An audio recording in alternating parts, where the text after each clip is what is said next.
Pope Benedict 16वे ह्यांनी इसवी सन 2012-13 साली एक परिपत्रक लिहायला घेतलं. मुळात त्यांची 3 परिपत्रकं लिहिण्याची मनीषा होती आणि ती 3 परिपत्रकं करिंथीकरास पहिलं पत्र अध्याय 13 वचन 13 वरती आधारित होती. श्रद्धा, आशा आणि प्रीती. त्यापैकी प्रीती ह्या विषयावर त्यांनी देवप्रीती आहे अशा प्रकारचं परिपत्रक लिहिलं. त्यानंतर आशा ह्या विषयावर त्यांनी एक परिपत्रक लिहिलं आणि शेवटी श्रद्धा ह्या विषयावर परिपत्रक लिहायला घेतलं आणि मग त्यांनी राजीनामा दिला. त्या परिपत्रकाचं नाव होतं श्रद्धेचं दार.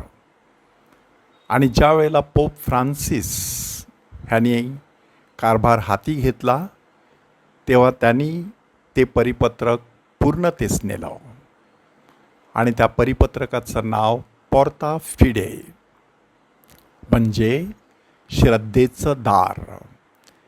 त्यामध्ये पोप बेनेडिक्ट सुरुवातीला सांगतात की हे श्रद्धेचं दार माणसाच्या जीवनामध्ये नक्की कधी उघडत असतं तर आपल्या बाप्तिस्म्याच्या वेळेला, आणि मग ते दार कधी बंद होत असतं ते कधीच बंद होत नाही. तर मृत्यूनंतर देखील श्रद्धेचा दीप घेऊन माणूस स्वर्गाच्या दारापर्यंत पोहोचतो. म्हणजे बाप्तिस्म्याद्वारे उघडलं गेलेलं श्रद्धेचं दार माणसाला थेट स्वर्गाच्या दारापर्यंत घेऊन जात असतं.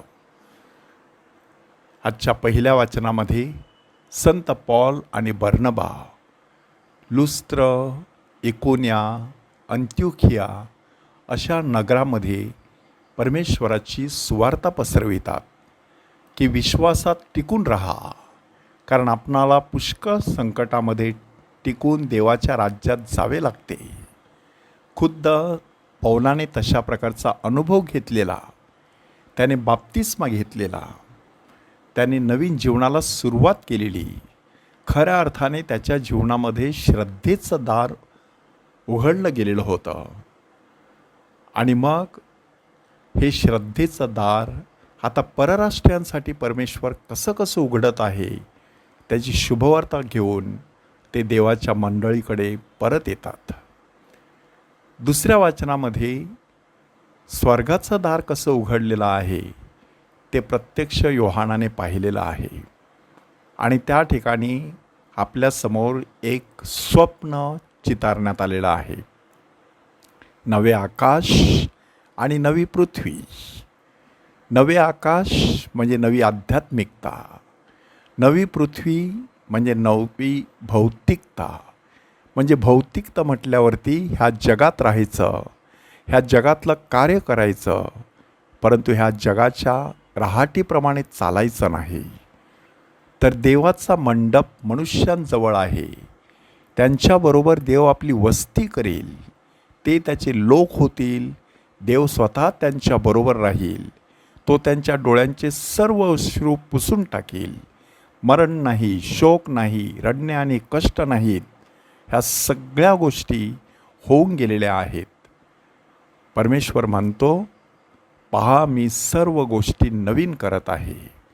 श्रद्धेचं दार एकदा माणसाच्या जीवनामध्ये उघडलं गेलं की सगळं काही नवीन होत असतं. म्हणून माणसाने अगदी मनपूर्वक ह्या श्रद्धेच्या दरवाजातून नवजीवनाच्या प्रांगणामध्ये प्रवेश करायचा आहे.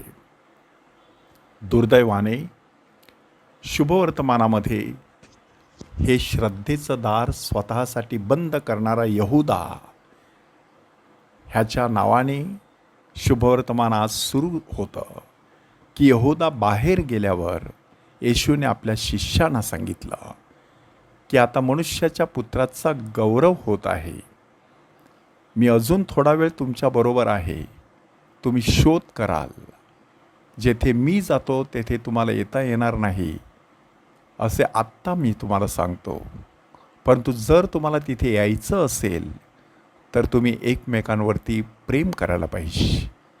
ह्या प्रेमानेच इतर जर समजतील की तुम्ही माझे शिष्य आहात. की श्रद्धेच्या दरवाजामधून स्वर्गाच्या दरवाजामध्ये जाण्यासाठी आणखी एक महत्त्वाचं प्रांगण आपल्याला ओलांडावं लागतं आणि ते प्रांगण आहे शेजार प्रीती. आणि ते प्रांगण फार कठीण आहे, परंतु ते ओलांडला वाचून स्वर्गाच्या प्रांगणामध्ये माणसाला प्रवेश करता येत नाही. म्हणून परमेश्वराकडे विशेष कृपा मागूया की आपल्याला मिळालेल्या श्रद्धेद्वारे आपल्याला स्वर्गाचं सुख मिळावं.